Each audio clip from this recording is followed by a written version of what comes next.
I hear him chat to the noise, move too quick, can't stop for the talking. I hear him chat with the boys, man's so tough, but man's keep walking. One of my favourite things is literally when plans are cancelled. I get so happy when people are like, nah, man, I can't bother. I'm like, fuck yes, let me sit at home and do nothing. Love it. Depends on the situation. Yeah, Somewhere you're just going, fuck, if they cancel this, I'll be so angry. Because people are like always going, oh, let's go and do this, let's go and do that. And I love it when people want to see me, but I love just doing nothing. I'm just a big fan of doing fuck all. I reckon I'm one of the great cancellers too. Yeah. I'll come up with a few excuses. I've been caught out too. Really? Yeah. What have you been called out doing? When I remember we won a game of footy, it was like under 20s or something. And we were all back at a mate's house on the drink, on the piss. And I didn't really want to go out. I just was not in the mood. I was sore from footy.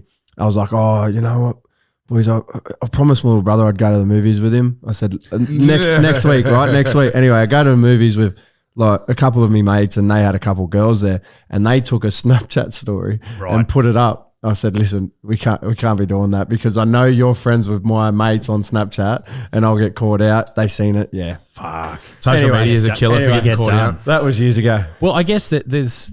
Welcome to Cancel Me Now. How you doing? Welcome to the podcast. Blue and Nielsen, Matty Croaks, Croak Dog, Newcastle Knights. What were you second rower now these days? Yeah, I play a little bit of both. Bit of front row. Played a couple games in the second row, yeah. And you're a 22-year-old? 22, yeah. Going on 23 in September. On fire. No. Killing it. Last time we chatted, you had just made your debut. Yeah, many moons ago. And you, it's a crazy story how you got signed, like rushing home, all that type of stuff.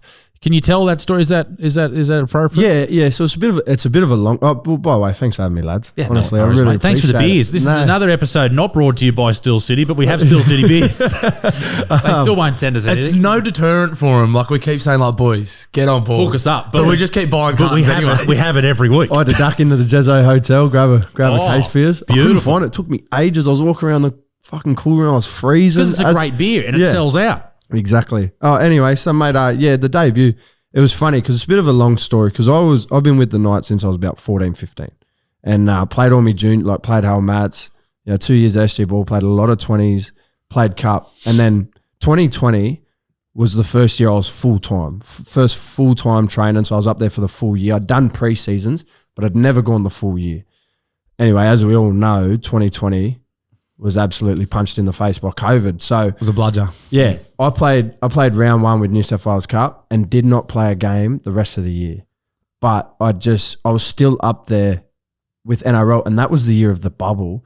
So I just had to train all year and it was really tough, mate, because their thing, and it was true, we had to be fit in case we got called in. Right. So we were constantly getting flogged without the enjoyment of playing footy. And did they have to keep a few extra in their squad because of COVID? So if blokes went down, they had to have guys ready to go? Yeah, exactly. Because of injuries and that, you need your full 36 or 34, whatever it was at the time. Anyway, so I couldn't really prove myself. Also, this is the first year Adzy's come to the club. So he's Adam O'Brien, the coach. Adam O'Brien. So he's never seen me play. Right. And fair's fair. It's a business. At the end of that year, they said, look, mate, we're just going to give you a part-time gig. Okay. So I had to go back and find work. So I had to go back to being a landscaper. Great job. Great fitness. Yes. I've done my time as a landscaper. Fuck that. You did one barrow up the backyard. And that was more than enough. When I had landscapers at my house, they spent all day moving barrows up the biggest hill. Oh, that's right. And they don't look like you. They're all skinny looking, meth head looking fuckers. Yeah. And they're just pushing shit uphill, literally pushing shit uphill all day. Literally shit for the lawn and stuff. Literally. All day. And that's what you were doing to keep, you were keeping fit and doing that. Yeah. And so I would work all day. I was working out at Cessnock. I was working on, it's an estate out there. It's a golf course. The name escapes me. Anyway, we would work on the houses. The Crown? No, it wasn't the Crown. There's the Crown, there's Cypress Lakes, and the Vintage. The Vintage was the one I was at. So we were contracted to all the houses that were built around the golf course. So it was actually really good because I'd work on these nice houses. Yep. I'd sit down, have my lunch out the back of someone's place because there are a lot of holiday houses. Okay. So I'd just sit there, have me lunch, watch blokes play golf and that. Beautiful. It's funny because you watch all the old boys and they're shit house. Like we've got a lot of money. They got a lot of money. And there was this one hole in particular, you'd see them approach the green and then tee off. And you'd see how ranked their approach shots was, and then you'd see them putt. They'd walk up to and they'd putt again, and then they'd walk up, putt again, and they'd be playing every day too, and they're not getting any better. And then you see them tee off, and right in front of this one particular tee box was all these reeds, and because you're a little bit of a distance, you'd just you'd hear the golf ball hit the driver, and then you'd hear the reeds sort of go, and then you'd hear this fuck. But anyway, mate, yeah. So I had to go back and do landscaping. I got called up to play a trial early 2021 against the Storm. I played back row that day, and then I went back to landscaping. I was just landscaping, and it was round 12. The Knights versus Manly. The week before, well, it was about the day before the Origin teams were announced. Frizz goes down, does his syndesmosis, so that's 6 weeks, missed the Origin series. DSAF was getting called into Origin. Clem got suspended for 2 games. And there would have been a couple other injuries. And I was lucky enough that just so happened that day that I had a decent game. We went back to the club, did a presentation. I got man of the match for Cup. And it just would have looked good in the coach's eyes. Anyway, heard nothing. I'm training Monday, training Tuesday. Tuesday is when the team list comes out. I get this call from Adzi. Well, I got a call earlier in the day, and they said, look, mate, we're going to need you for the rest of the week to train. I said, yeah, no dramas, all good. My boss was really well like that. He's a good lad.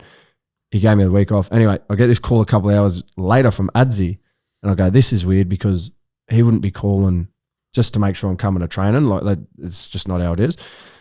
And it was a special moment, mate. He just goes he just said, what are you doing the Savo? And I said, nah. I said, nothing. I was actually doing a podcast with a friend, and I said, nah, mate, nothing. And he goes, yeah, I need you to get to the West at New Lambton to sign an NRL contract because you're making your debut. Wow. Yes. And it was just... That's so loose. It was so good. But here's the big...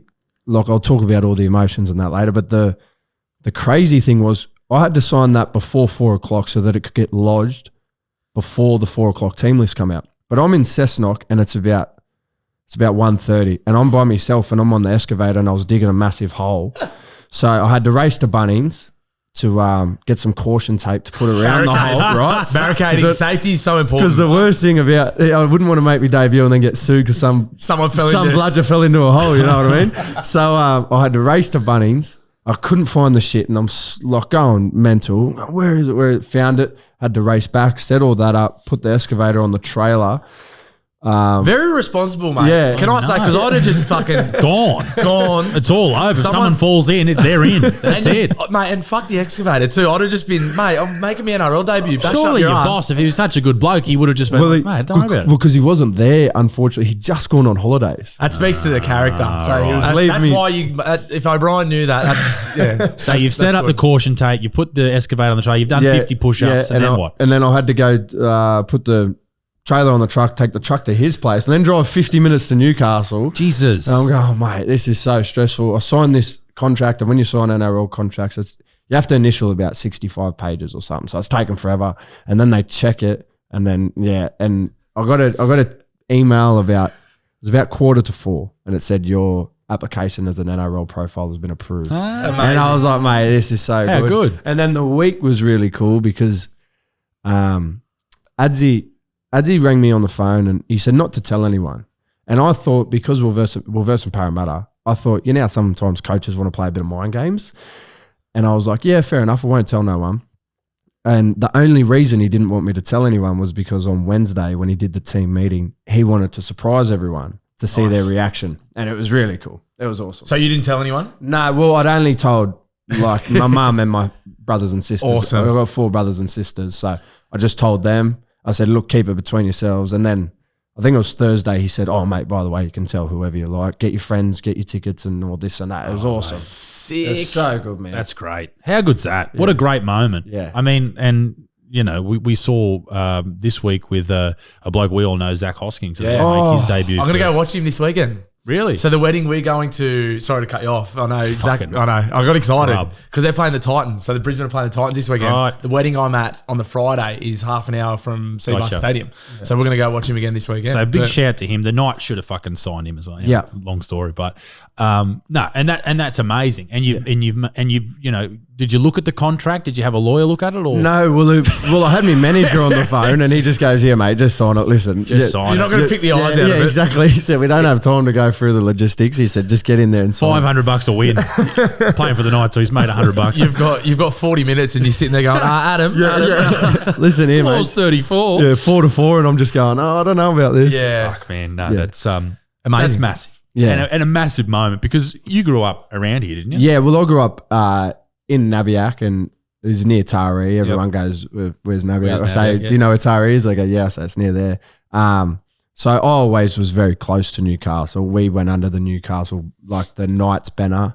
And then, like I said, I was playing with them since I was 14. Yeah. I was one of like their sort of development blokes. But because I hit like this good peak of being full-time, once you're sort of full-time, it's very hard to go back and then back in. You rarely see it. Like you sort of see blokes like they might go in for a preseason and then go back and then go in for another preseason. But it's very rare someone goes full-time for a year and then has to go back to a reserve And that was grade. going to be my question: is what happens to your psyche when you've then got to go and get a regular job? Yeah. And you're in and then you're out and then how do you fight your way back into professional sport at that point? Yeah, well, that was really tough. Like at the time, because like I said, like you rarely go back, and then but there was days where they would just call me up and say, "Listen, mate, we're short on players. We need you in here for training." So I would have to go to my boss, who luckily was a Knights fan and a legend. He'd just go, "Mate, whatever you need, if it's going to help you." Good on him. Get him some training shorts or something to smooth it over. yeah. Get him a case of Steel Cities. Steel Cities and some supporter gear. So I would sometimes have to go in there once or twice a week,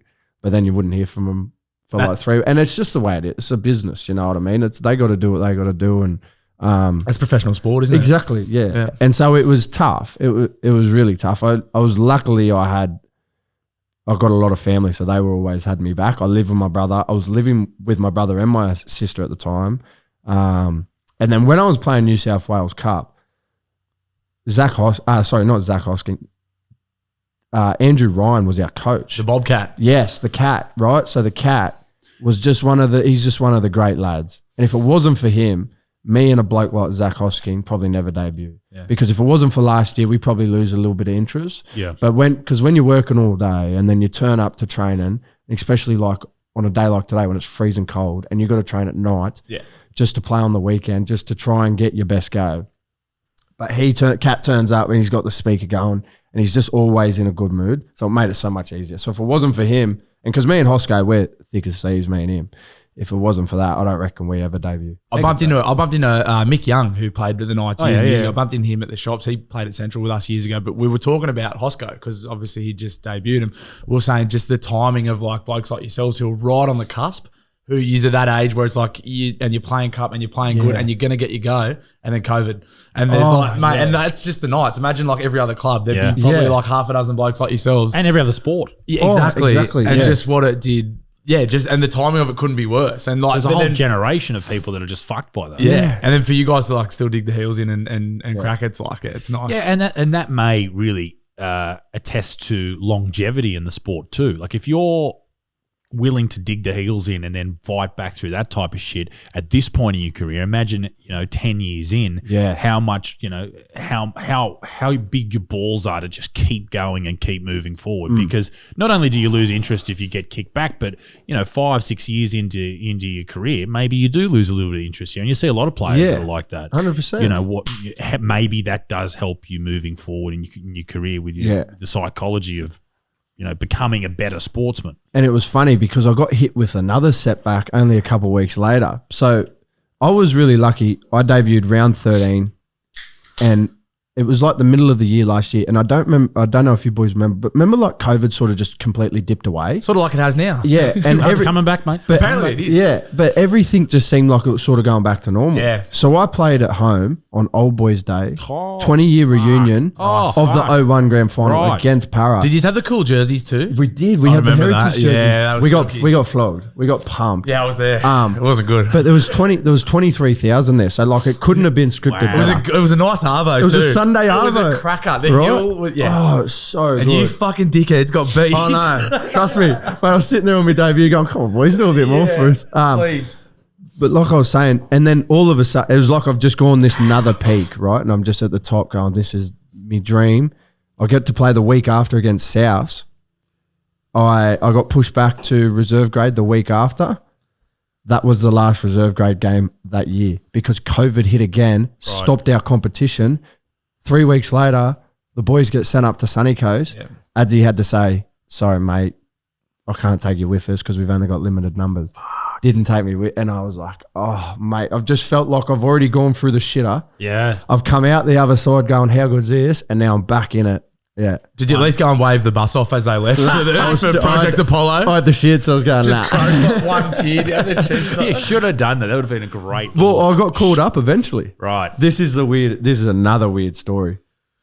The boys they beat the Bulldogs up there in the Sunny Coast or something. Jeez, you'd want to. The Bulldogs stink. Yeah, especially last year. They get riddled with injuries, and Adzi just flips me a text like one Sunday over. He goes, mate, I need you up here. And I said, mate, I'll do whatever I can to get up there. I will drive right now. It was like 10 at night. I said, I'll drive right now. He goes, leave it with me. I'll try and sort it. Went back and forth, and this was like, they've sort of closed the borders. The only reason you could get up was for like extreme reasoning. Yeah. Anyway, they somehow got it across. The NRL somehow got it across. I went up there on a plane. There was 4 people on my plane. It was like a 160-seater plane. 3 doctors and you. And me. Just this shit-kicking footy player. We flew up to Brisbane, got out at the airport, and this is one of the most weird experiences of my life because I'm walking through this airport and they got it all like channeled off for us. Everyone's at mask, and all these people in the airport are like looking at us as if we're like aliens because we've come from New South Wales. Because Queensland was going real well at the time with COVID. Right. And we were in the shit house, like we were complete lockdown. And so everyone's looking at us going, like, look at these gronks, right? Yeah. Anyway, I got police escorted. They took me to my hotel, and I had to spend 2 weeks in hotel quarantine. Proper quarantine.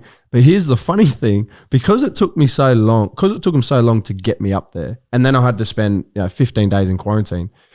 I got out on the Friday. The Saturday was the captain's run. The Sunday, the Knights versus Parramatta in the semi-final, we got beat and we're on the drink.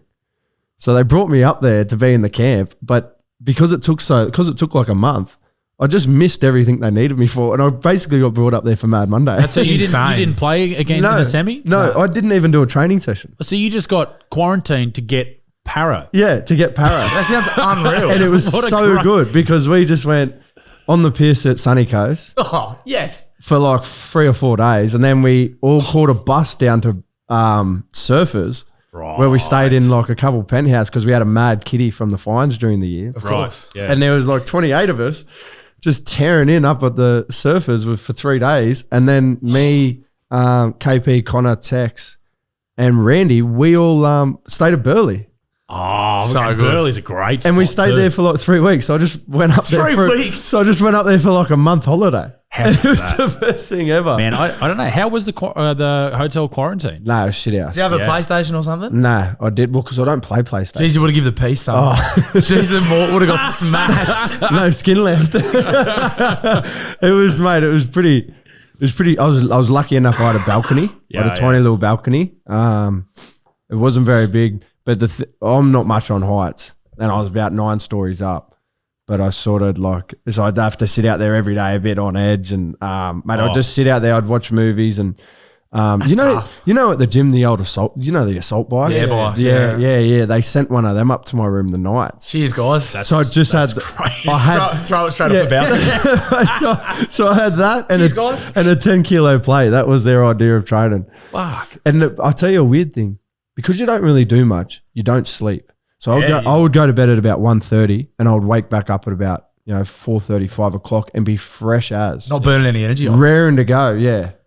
It was so weird. It was a real weird time. I can see why people, but a real good thing from the Queensland government, they actually ring you like every 2 days, check up on your mental health. So they should. Are you alive? Yeah. And it was a weird time in my life, but it was pretty funny. Probably cool thing to look back on. Yeah, 100%. Probably at the time you're like, this sucks, but cool thing to look back on. Yeah, I remember people saying day 10, day 11 is really tough. Yeah. And I was cruising, got over the hump at day 7, got to like day 8. I was like, mate, this is a breeze. I've only got bit under a week left. And I hit day 7 and I was so off it. Like mentally, I was like, I'm willing to go home now and just forget these last 11 days just to go back to New South Wales. Yeah. I was proper, it was really tough. A mate of mine, John Wayne Parr, the Muay Thai fighter, he was fighting in Singapore. So he flew to Perth.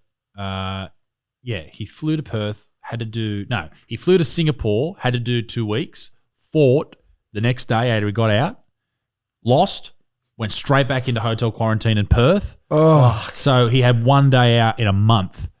And he's just a happy-go-lucky guy. Yeah. And he's just like, it's fine. It's great. I was like, fuck, I would have topped myself day 3. It's like, crazy. I couldn't do it. I can't. And like you talk about balconies.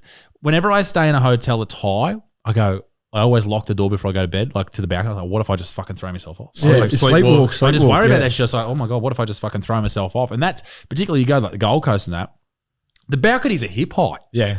I don't know how they get away with that 100%. shit. It's insane. 100%. And you're always sourcing. Like if you go on the Gold Coast, you're on the piss.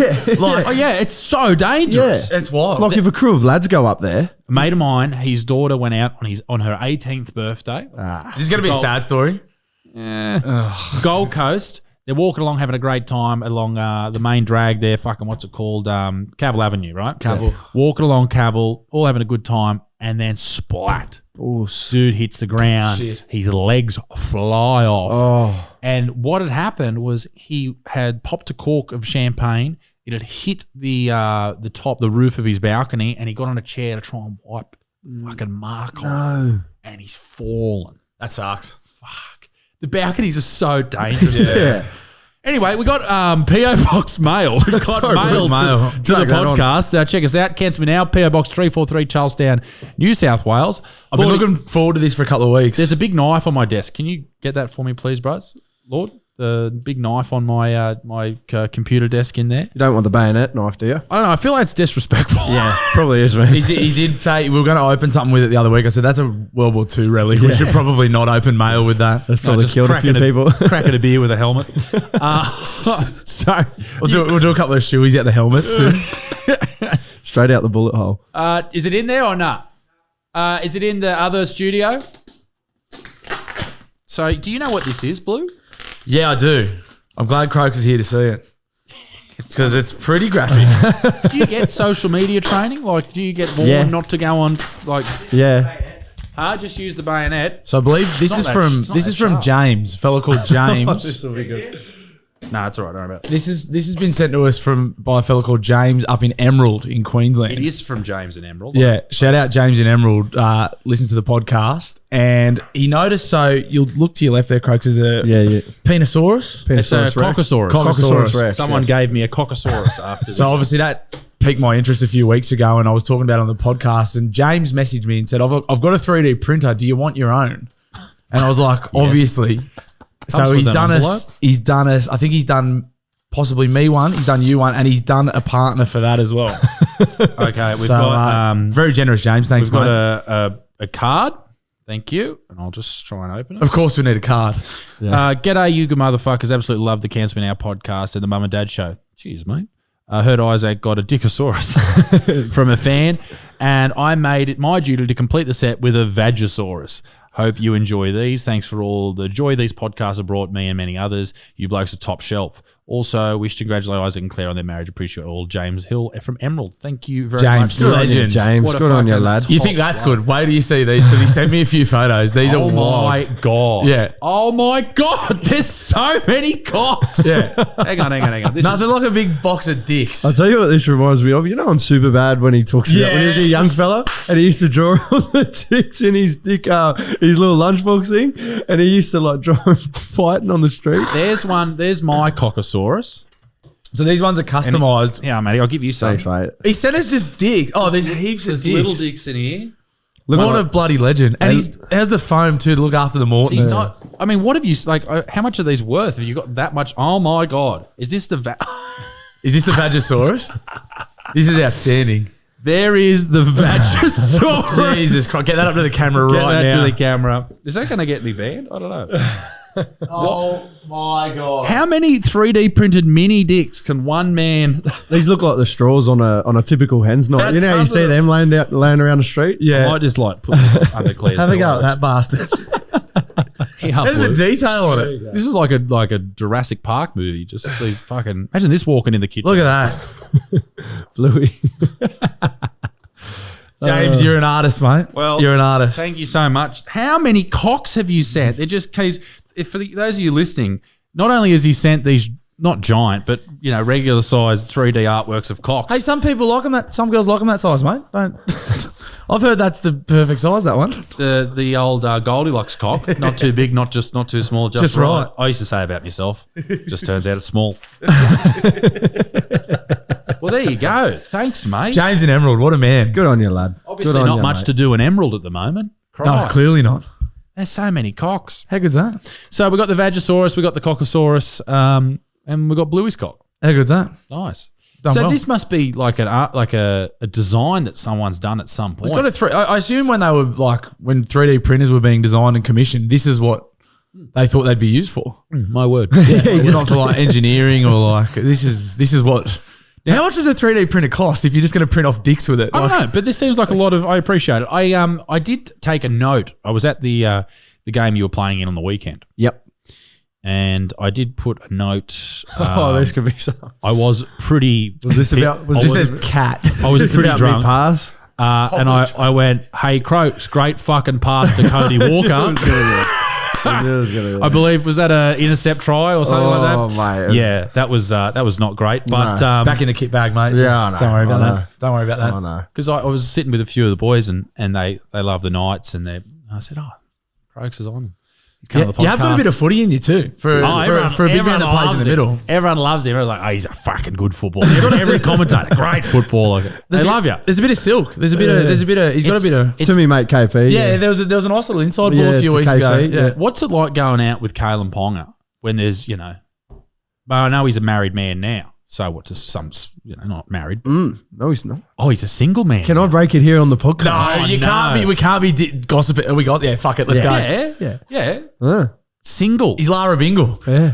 So are you suggesting Playing Kalyn the Ponga field. is back on the streets of Newcastle? Jesus Christ, ladies and gentlemen, that's huge. The original Cockosaurus is out and about. Don't throw this up anywhere, but it could be. That's terrifying. No, I won't tell anyone. There you go. There you No go. one listens to this. How good's that? Well, there you go. Well, I imagine walking into a nightclub.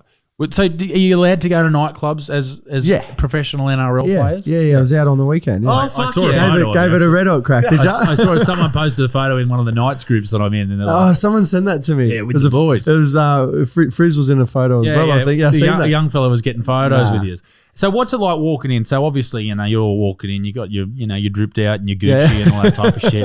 But then Swag. Ponga walks in behind you, Yeah. and all the Sheilas just go, there he is. The lights go off for him. Don't Yeah. they? Just one spotlight. Just Bang. there he is. Does he ever go out with his headgear on, or is that just Well, the headgear's doing sweet fuck all for him at the moment. He's got that many concussions. man? Yeah, what's doing? I reckon we got to get rid of the headgear because honestly, headgear does nothing. Stops you getting cut. Yeah, It stops you getting cut, and that is it. But cuts are a badge of honour. Oh well, Yeah, not when you look like us. They are. Yeah. When you look like Kalyn Ponga, If you look don't like want to get Kalyn cut. Ponga. exactly. Like apparently, like a lot of players who play against Kalyn don't like his headgear. Apparently, Chad Townsend, number Townsend one, didn't. he tried to take his head because I'm a bit chummy with old Chatty, and when he did that shoulder charge, I was like, yeah, all right. Jeez, he didn't fair miss enough. him. Yeah, Jesus Christ. Billy Army kick out gave him a good elbow Yeah.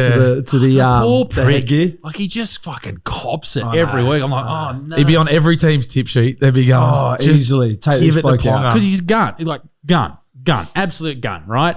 But is that how you deal with him? Just try to kill him. Get him out of the game. I think so. I remember when he first come onto the scene, and it took an old head to do it. I don't know if you guys remember. Luke this. Lewis? It was Luke Lewis. I was just about to talk about Mate, that. he crunched him. folded him. Yeah, and like as he was hitting him, you could see he just gave the shoulder a little rise. Yeah, and then they smacked into the ground, and it was right on his jaw. And I remember that made him all doughy and that. It was that because when Ponga first started playing, we're going to talk obviously footy, but he was sort of playing like that 2 passes wide, and he'd just skip. And teams couldn't defend against him because no one knew what he was doing. Yeah. And then he'd sort of get someone to bite, and then he'd either put because Lachlan Fitzgibbon was playing outside he him. was a grouse. Fitzy scored. I think he broke the record for forward scoring in consecutive games. He scored like 7 games in a row or something. Yeah. Fitzy's going, you beauty. I'm going to play for New South Wales. Like, how good's this? But KP was just untouchable. Big but fan then of Fitzy the show. good man. Fitzy's a good lad. Yeah. I was with him this morning. Well, you should have brought him. Oh no, I said, mate, I said I'm going on on Butsy's podcast, and he goes, I said, mate, a bit nervous, a bit nervous. We'll have to get him on next time. He's a good lad, Fitz. He's a real good lad. But Luke Lewis. Luke Lewis said, "Not today, young fella." So they're just going for his head. We shouldn't talk too much footy. We don't want to freak people. No, it excites me. Of course not. We Crokes, we get on with the UFC. We love a bit of UFC, and there's something about that sport because I love people punching on. You know, tonight when we're recording this, State of Origin time, and back to the footy, of course. I just can't help it. I just fucking everything comes back to footy in my life. I think it's just how I. Well, I'm going to get fucking blind here too. These beers are going down well. Aren't they good? They're fucking still City. Check us out. All footy blokes. Fucking Jesus. This is the last free ad we're giving those dickheads. Next week we're going to drink it out of a bloke in a bar. I'm going to Modus. I'll buy Modus, their competition in Merriweather there, the Modus Brewery. Oh, the brewery. Modus. I heard Modus is really good. Really great. Talking about getting on board with the podcast. Are they really? It's got unisex toilets. Yeah. I didn't know. Walked in there the first time and a Sheila walked in behind me and I freaked out. It's not good when you've if you've been sourcing all day. Yeah. They've got that at my gym. I fucking hate it because everyone's spraying pre-workout shits everywhere. Yeah. It's just, it's awful. The old caffeine. Caffeine straight through to the keeper. Have you? Yes, absolutely. Just spray. Have you been to that gym in Newcastle, EMF? No, I heard the saunas are really good. So, I'm sure that's all you've heard about it. But EMF, and it's just full of chicks your age, Crow. Yeah. 22 wearing the tightest shorts of all time. Dixon was my beautiful wife in 2 weeks told me this. She said, yeah, you see these chicks walk around in booty shorts, but what you don't know is chicks are the grossest fucks of all time. They've just blown up the loo. They've just blown it out. They've just spread the cheeks and let it absolutely go like a tsunami. And all the dudes are in there watching them squat and all this type of stuff. But did you know that they are filthy, dirty creatures? This is what Claire's told me. I don't know if she knows that I'm having a look or what, but that's when you just go, babe, I don't even know what you're talking about. Yeah. Chicks. What chicks? What chicks are in there? What chicks? I'm in there to lift. I've recently had this issue where I was doing a few crunches, trying to work on the pack, keeping that body tight. Body's a temple. I've been on the turkestrone. You probably can't have turkestrone. You have turkestrone. I don't know what that is. Turkestrone is a plant steroid. I guarantee you it's on the banned substance list. You definitely can't have it. It definitely is. With a name like that sounds like it. Very banned. And then I've been on it kept my exact same diet, and I've gone up on all my lifts, and I've put on 5 kilos. That's nice. Yeah, right. So I don't know how this is. Anyway, just thought I'd turkestrone for the win. But I was doing the pack, just the big sit-ups. Yeah, there you go. And right in and this young lady, 18, 19, 20, whatever she was, comes in front of me to the where the dumbbells are, right, to the rack, picks up some dumbbells, like one, and she starts doing these squats in front of me. And so for me, I feel a bit awkward, right, because I'm staring right up fucking the Vegemite. Right up Main Street. I can smell what she's having for breakfast. But to everyone else, I look like the biggest creep of all time because she's doing squats there. Looks like she's been there for about 20 minutes, and I've just set up shop right behind. Your persona is creepy at the best of times anyway, let alone. Since when is my persona creepy? Beard, the tallness, the tallness. The height. You can't help the tallness. The big lurchy looking fuck. Yeah. You got a bit of creep about you. Are you single, Crokes? I'm single, mate. Hey, I'm ladies and gentlemen. I'm single. Were you surely, now obviously we're not going to tell tales out of school, but surely, were you living with Connor and Kalyn? No, I never actually lived with them. I went to the house once. It was an interesting affair. Must have been an absolute revolving door on that joint back in the day. Didn't have a lock, that's for sure. I can only imagine. Kidding, boys. Kidding. Just kidding. Two blokes. Stallions. On 1.5 mil a year. That's 1.4 from Kalyn and the rest from the rest for Connor. I fucking miss him, man. Oh, At the nights. Mate. That put a din in a lot of people when he decided to leave were like, and a lot of fans were like, why?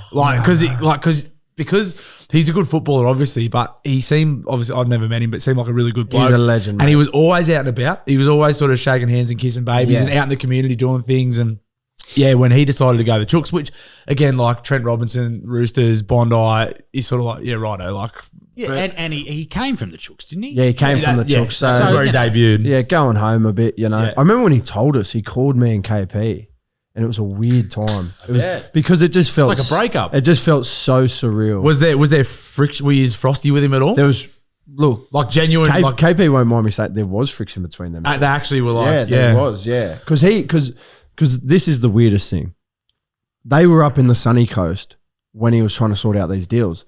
They were staying at Twin Waters. Guess who else was staying at Twin Waters? The Roosters. Yeah. So they're seeing each other every day, walk past the pool. How he's going. Yeah. And He's slapping up with the boys. And it went like all these sort of like these apartments sort of thing. And then there was these 4 bungalows. And that was because there was 4 teams there. Penrith were the other team, and it escapes me who the other one was.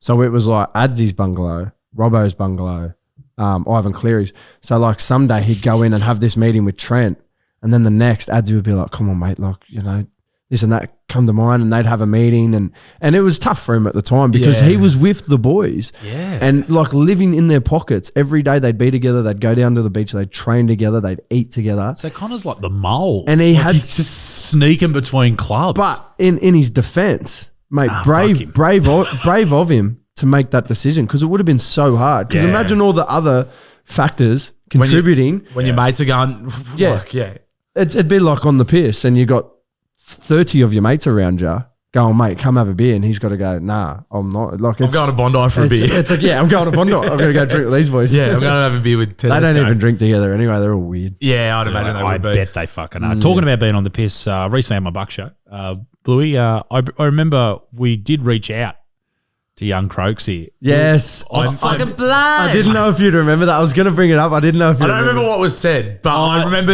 there are some parts that won't make the podcast, but there was one. Fucking hammered. Oh, we were blind. We're just like, yeah, mate, come on, just come and fucking tip a fucking few in, mate. Come on. Why not? What's wrong with you? Bluey, I remember just Bluey going, Craigs, mate, you run the ball like a fucking cat, like that, in the background. I remember that bit.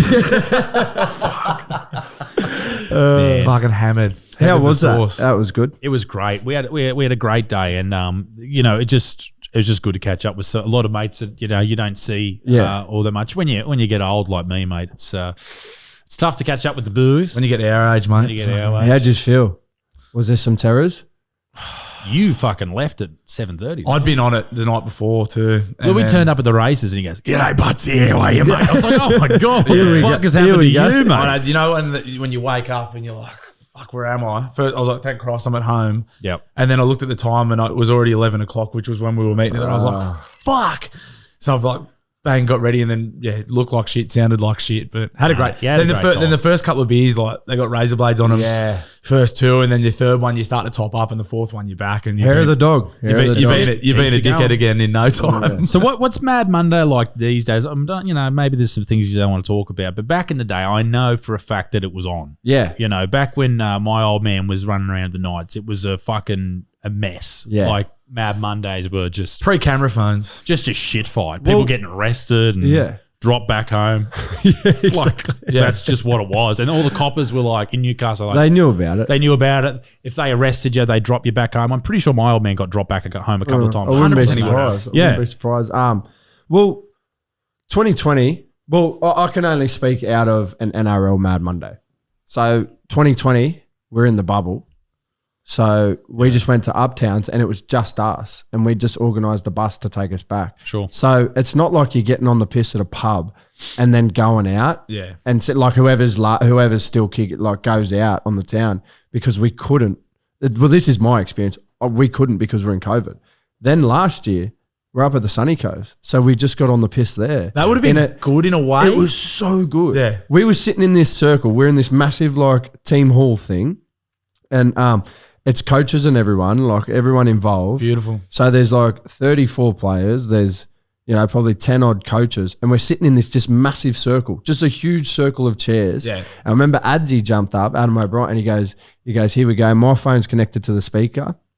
Everyone has to play a song, and it'll go around. And if the song comes on and enough people don't like it, you have to go do like this massive, you make like a beers, like a King's Cup or something with all the rank shit in it. Yeah, all the dregs. All the hecko like vodkas and that. He's like, you'd have to scull that.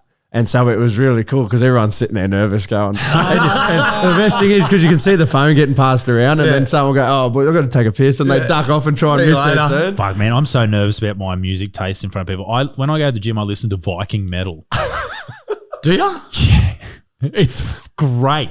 It is great. You know what's sad music. about you, but imagine you just staring up chicks' asses, listening to Viking metal. listening to Viking metal, and you reckon you're not creepy? What even is Viking metal? Yeah, It's just like there's a lot of songs about storming the beaches, Yeah. shit, but it's like rape and pillage sort of stuff. like it's really motivational. Like Yeah. I think. What are some of the good Viking metal bands? Let's have a look. Bit of rape and pillage. That was an old lyric from one of the teams I used to verse.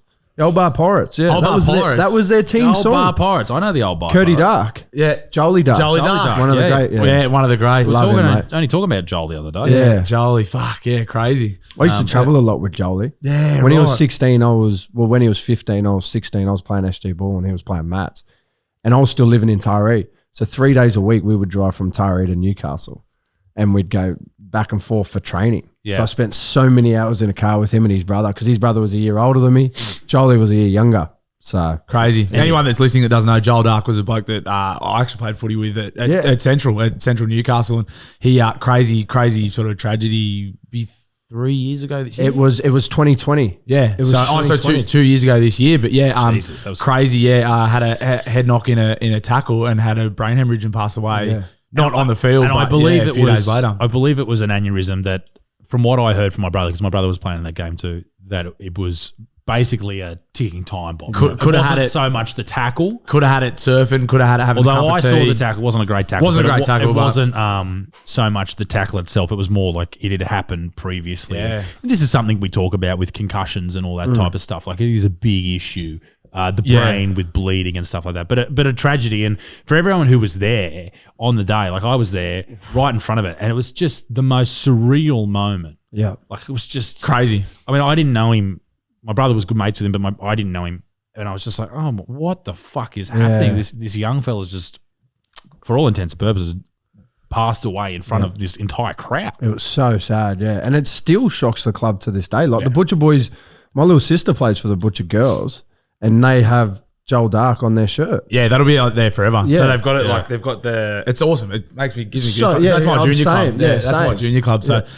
pretty proud of it too. Like, but yeah, 100%. because it rocked. Like they abandoned Central. It was the COVID year, but the Newcastle Rugby League had played on after it. But Central withdrew, and they did what they could for the family and stuff. But yeah, they so they've got the crest, obviously the Central logo on one side, and Joel Dark's name's on the other. Yeah. Yeah. And that's every grade. So from the girls, Oh, really? through to first grade, and I'd say they'll do that. And for the rest of it, even like blokes that are playing in the NRL who played at the Butcher Boys, Grant Anderson, made his debut for the Storm the other day, had tape on his wrist, had JD on it, Joel Dark, scored a Really? double, pointed to his wrist. I didn't realize this. We were watching it, and I'm really so. Dane Cordner is Yeah. one of my best Yeah. mates, who is Boyd Yeah, Cordner's Dano, brother, yeah, Dano, yeah, yeah. former Australian and New South Wales captain. This is a heavy footy podcast, by the way. We can't get away from it. We veer and You know then we what? just come back. Tune in next week. We'll be Circle of life. this is a footy week. Next time Matty comes on, we're not allowed to talk footy at all. Not one mention. the Patreon, we'll talk about something else. Yeah. All But right, yeah, all right, but we'll do yeah, that. I was watching the Melbourne game. So Grant played with us, and he's Bjorn from Melbourne. And I was watching. I said, "That looks like it says JD on his wrist." JD, yeah. He just had a big J and a big D, and I was like, I rang Dane. I said, "Mate, flick this on," but I think he's got JD. And he messaged us. We were in our chat that he was in, and Grant said, "Yeah, every game have JD on my wrist for Awesome, Jolie." mate. So So did he play? he was playing that game. Yeah. Oh, Yeah. So really? this is how crazy people's rise to the NRL can be. So Grant 2 years ago was playing for Central, then he got picked up by Northern. Who's the Queensland Cup Northern side? Eagles, I think. No, not Northern Eagles. Pride? Yeah, yeah, Pride, because it was way up north. Yeah, way so he up went north. Northern Yeah. Pride, Far North Queensland, had a year with them, then signed with the Sunshine Coast Falcons, had a year with them, then did well enough to get a preseason Did a with the Storm. preseason, yeah. And then, like you're saying, with your debut, you get a couple of injuries, Origin time, just and he's playing in the time, NRL so for weird. Melbourne. It's crazy. Well, like Hosco, who we were talking about before, Zach Hosking, he was back in Newey probably about 6 weeks ago, and Yeah. he said to me, because I'm so close with it, and he goes, mate, I don't think it's for me, eh? I had the same He conversation. goes, I think I'm coming back. I said, what, end of the year? He goes, I think I'm coming back He's next talking week. about signing with local league sides. Yeah. He's Yeah. talking about, am I going to go to Central Lakes or West? I don't know where I'm going to play. 6 weeks later, he's man of the match in a freaking New South NRL game. Did he get man of the match? Oh, he should have. He should have. He killed it. should have. I He got saw- he got the players player for Brisbane. I know that for a I fact. saw a lot of people, like a lot of rugby league Instagram pages talking about it. He did not look out of play. Like for a bloke playing his first game at NRL, he made like 30 I odd watched tackles. him the whole game because I think most people who So did I know his brother better than I know Zach because he's a few years younger than me. But we watching him the whole time. Exactly. Man, involved in everything. Yeah, he's busy. That's just how he plays. Like, sick. I was going to fly up there. Unfortunately, I had to train on Monday. Yeah. So I couldn't get back in time. That's why I'm fingers crossed we get to go this weekend. Yeah. Like I've just got to talk the missus over the line. Because we're going up for my mate's wedding. Going to be on the piss all day Friday. And then I'm going to have to go to well, can we also stay for another night so I can go get on the piss again? I'm going to go watch Zach play at Seabar Super and probably going to go to Hollywood Showgirls after. So this conversation about timing is something that I've been talking about with my brother. Yeah. Because Jonas is a gun footballer. Yeah. And he spent some time at Penrith there for a few years. He's got some stuff coming up, hopefully, with the Knights as well, like in just like training on the off season and that type of stuff. But he hasn't been able to string together a year. Fucked his shoulder when he was like 16, right? 2 years. Fucked his shoulder, lost all his confidence. Then COVID happened. Then Joel passed away. He was playing in that game. They were both making their debut. Yeah, it was Jonas' first game too. Yeah. Crazy. For first grade, right? Yeah. Both making their debut for Central at first grade. So he hasn't been able to string it. And I'm just saying, man, and he's like, no, man, I can't I'm not good enough. I'm not this. And you know he plays. He's a gun player. He's very good. I said, man, you just got to take this opportunity. Yeah. And I really hope he does just do it. He doesn't want to be there because of who his old man is. Yeah, exactly. But I was like, man, fuck it. I think the way the club is now, mate, that's not going to be an issue. I don't think your old man of the night see eye to eye anymore. What are you talking about? They get on. They get on. They're good blokes. I don't think it's not the club. It's the perhaps hierarchy. the administration. But we could talk about that. That's all right. That's a chat for another day. That's a chat for another day. Not with Is it you? Was it always like your dream? Was it always your goal to be a always. first grader? I think I started playing when I was like 4. Yeah. Yeah. And you always wanted to play Always. NRL? I remember when I was like 13, this always comes to mind. It's funny because like how it's just stuck with me for 10 years. I remember I was signing up at a gym and the bloke, I was there with my mum and the bloke who was signing me up, he's like, oh mate, what sport do you play? And I was like, oh, rugby league. And he goes, oh, do you want to be a rugby league player? And I said, yeah. I said, of course I do. And he goes, oh, do you think you're good enough? I was like, that's a weird question to ask a 13-year-old kid, right? Yeah. And my mum, who's my harshest critic, tells me I play shit even when I play good. She looked at him and she said, yeah, he's good enough. And for some reason, it always stuck with me. That's great. And I was like, you know what? If she thinks I'm good enough, I will be good enough. So, yeah. That's Well, really you know great. she's not going to lie to you. Yeah, exactly. Well, maybe that's what kept me going through all the shit times. Yeah. But it's some of those things you look back on and you go, that's a defining moment. Yeah. Maybe that's one of your defining moments. 100%. So who knows? Like you could be, at the Knights for another 10 years or at another club for whatever period of time. And that's like, when you retire, that's the one moment in your life you look back on and go, that is a defining Well, moment. it stuck with me for 10 years, so I'll So doubt it. probably I it'll doubt stick it for won't be another there. 10, Yeah, for sure. I remember I was going to quit. I was going to quit rep footy. So I used to play for Tari Panthers, and then you'd make group 3.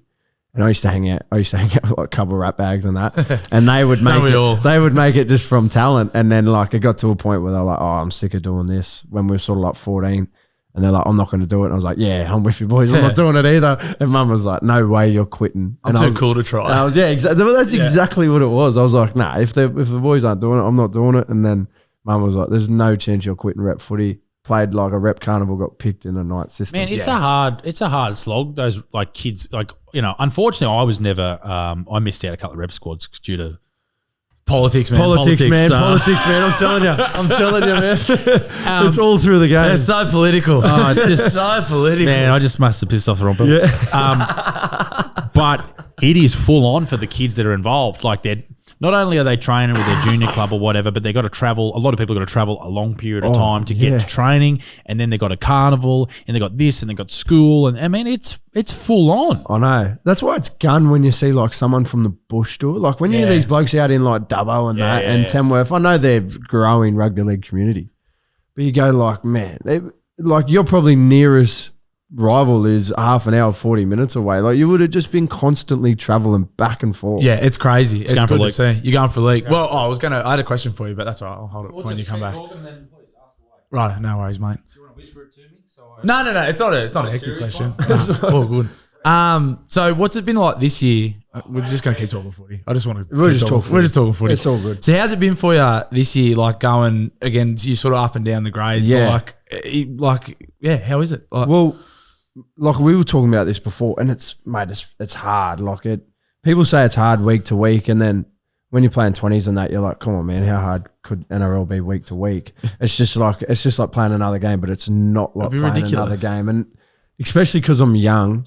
You feel it a lot more. How's your body? That's what I was going to ask. My body's sweet. I broke my jaw earlier in the year. Oh. Yeah. So my wisdom teeth were coming through. Okay. Bang, got a shoulder to the face. It cracked up through the side of my jaw up into my tooth, cracked my tooth. Fuck. Yeah. And that put me out. So, because I played round 2 and 3 this year, played round 4 with Cup. Yep. Broke the jaw, was out for 4 games, then come back. And I've been playing with grade ever since. I'm back in Cup this week. But, mate, it's hard. When you turn, especially with Newey, because Newey are just their supporters of the grouse. It's a one-team town. And I remember there was this statistic that came out a couple of years ago when, not when Bennett, maybe when did we get 3 spoons or 2 spoons? That would have been Brownie and I've cut that out of my memory. Rick Stone would have a bit to do with it. We got say 3 spoons in 4 years or 2 spoons in 3 years or something, and we had the 3rd best attendance. Yeah, McDonald Jones had the 3rd best attendance behind like South Sydney and Brisbane, who have got the biggest memberships in the comp. And then because people just, it's a working class town. There's nothing else. Bogus. It's Darrow. It's basically full of fucking people, coal mining tradesmen, Darrows who love footy, blue collar, and I love it. It's working classes. That is literally my people. Yeah. I love going to towns where I know, like when I'm doing stand up, I know they're bogans like me. Yeah, or they grew up like similar to me. I just know that they're gonna just have a good time. He's a working class man. That's me, bro. That's me. Now, what is your question? What do you got? So what I was going to ask, so Croaks was talking about that moment with his mum where she, sort of backed him in front of the weirdo gym. Yeah, weirdo gym guy. Have you had a similar moment with your comedy where like you've had, a moment where someone just sort of made you go like, this is this is what I want to do? Well, Claire, she said to me when I first started talking about making videos, because I was doing stand up, and I just, because I'm a pig. I'm not going to get because I'm a horny pig. Because I'm a pig, I'm not going to get put on the TV. That type of stuff. You are a pig because I like doing jokes that I think are funny, right? So you're repulsive. I'm not going to get on Channel 10. I'm not going to get on the Comedy Festival Gala. And we're talking for the longest time about doing videos on the internet because that's the best way to grow your audience. And she basically just said to me one night, we're just sitting on the lounge. I remember we were living in Charlestown. I remember that house on the hill there. Yep. Yeah. Yep. Jennifer Street, it's called. Living there. And she just goes, you have to just do it. You have to stop talking about it and just do it. What's the worst that could happen? No one watches, so what? Do it. And the next day I put up a video, and that was the start of that whole journey to where we are now. I want to ask something. So when we run out at Mac Jones and there's 20,000 there and it's a beautiful day, in my own head, I just go, mate, like we have to perform for these people. Yep. When you walk out in front of a crowd, there's 1,500. Do you get like the same feel? Like, do you get nervous? I've got their cash, so I don't give a fuck. I don't care, like even slightly. I was waiting for a real sincere answer. Man, they've already paid. Fair enough. It's in my account. KP saying the same thing. I know. I'm just joking, KP. I love you. He's strapping his headgear up like, fuck me. Here we go again. No, I mean, I my fear is that someone won't enjoy themselves. Yeah. And I'm cool with people not enjoying themselves because they're a shit. Yeah. Because they're just like not a fun person. Yeah. But if they don't enjoy it because I'm off. Yeah. Like my Newcastle show that Bluey didn't come to. I was very sick. You want another beer? Did you come to that show? Right, thanks. No, we had to play that night. No, we played the day after. No, you didn't. Yes, we did. It was a Sunday show. No. Yeah. Oh, no, I'm thinking of Jim Jeffries. I'm sorry.